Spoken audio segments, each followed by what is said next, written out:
Black Ops 6 Zombies has a brand new map, and there's 4 different kinds of swords that you can collect and use: light, electricity, fire, and shadow. In this video, I'll show you how to get one of them, and below you'll find the other 3 linked. In order to get this thing done, you need to first of all unlock the Pack-a-Punch machine. You'll do so by just following the storyline. So make your way all the way up to here. First of all, on the far west, where we are, I'll head through this door, but it doesn't really matter which side you go up, and towards this marker here. So the next door, 1000 essence, and when we get to this point here, we get directed towards the cannon up there. So I'll head left towards this door. Not that it matters, either way is fine, and we'll need to pay 500. So we'll go through here, around, and at the cannon, you'll be able to rotate it all the way. It'll blast through the door after we activate it. There we go. And through here, into this area, we'll head left, then through this door for 1500, past stamina to this door here, 1750. So there we go. Down here, all the way, you'll find this watery room. Through this, another door, 2000, and in here, you'll find a shipping container. With this, we need to just break these 3 locks, and a monster will pop out that we'll need to kill. So 1, 2, and 3. Now a monster will pop out. We'll need to get rid of them. So killing him, he'll drop a crystal, we'll pick it up and place it into the vortex. Now the Pack-a-Punch machine will spawn, and if you have enough essence, you can use it. What we need to do now is head up all the way back to this room over here, and instead of going down to the left, we'll go down to the right through this door, 1500 essence. We'll go through this door, then a bit further on, you'll find this room. Here is where we can get all 4 different kinds of swords. What you need to do now is progress to level 10, where you can kill a buckethead zombie. That'll give you a stamp. You can then walk up to any one of these statues, interact with it, and they'll give you their sword, which you can then use to complete their related quest. Each one of these have an icon on them, so a raven, a stag on the left, and on the right, a dragon and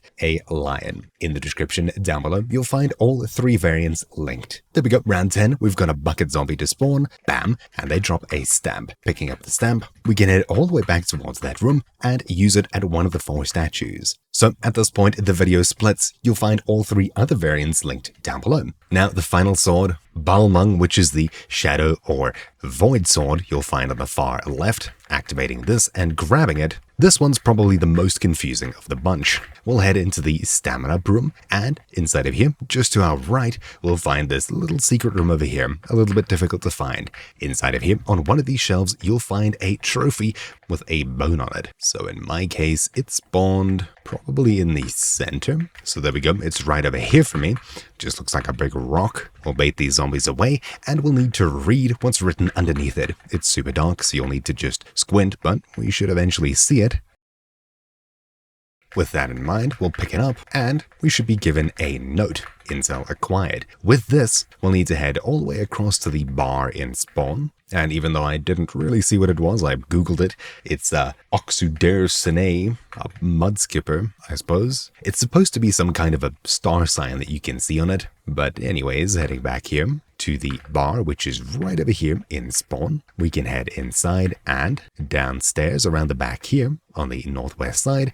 You should find this over here. We'll place it in, and now things will happen. So what are we looking at? So as I'm playing solo, I've paused it just so we can think about this. The name of my trophy was right over here. Let's make it brighter. Oxude Verde something something. Essentially, you need to look at this chart over here, and you need to select the symbol as well as the star sign that corresponds to whatever you had. So in my case, I have absolutely no clue what I'm looking at. Usually it's something a bit easier, like it says Leo on it. Anyways, we'll insert our sword into it, and now we can interact. So Q to rotate the inner ring, and E to rotate the outer ring. So at least you only need to do one of these, so I guess we're just gonna have to eyeball this. This isn't obvious at all. So we've tried all of the combinations of the first one. Let's rotate. At least you can try this as many times as you want. And it seems like after too many attempts, you get locked out until the next round, I suppose. 10, 1, 2, 2, 3, 4, 5, 6, 7, 8, 9. So there we go, we finally guessed the right combination. Yep, there's probably an easy way of doing this. Anyways, the little void orbs should start spawning out, and we'll need to essentially guide them by making them follow us towards these holes in the ground. Once you've done that a couple of times, So there we go, 3 times. The hole now closes and it'll start moving. You can follow this void orb, heading upstairs, bringing the ones following you up, and eventually we'll need to guide them into this hole here. So they're slowly coming up, even though we're not close to it. Now we just need to bait them in this general direction until they eventually find their way into this hole here. So 2. Should be able to get the third one in. Oh, hello, you're new. And of course, they do damage you if they touch you. So we've got 3 in here. It's now moving once more. Now it'll go upstairs and put itself down. There we go. Now this is the final one. What is that? Historically speaking. Interesting. We'll need to just plonk 1 in, 2, and the third and final one. After we've done this, you'll see that once again it starts to move, but this time it's going to head straight back downstairs where we can grab our finished void sword. So following this one all the way back down, it should head back into the wall, and now we should be able to grab it out. That's pretty cool. Now after it's enchanted, we can grab it, and now we've got the void sword. So the usual slice, block, and of course the power-up effect for this is left and right click, a void that pops up that should kill any zombie that walks into it. That's pretty cool, or at least do a heck of a lot of damage. Anyways, that's really it for this quick video. Hopefully you found it useful. Thank you for watching. My name's been Troubleshoot, and I'll see you all next time. Ciao.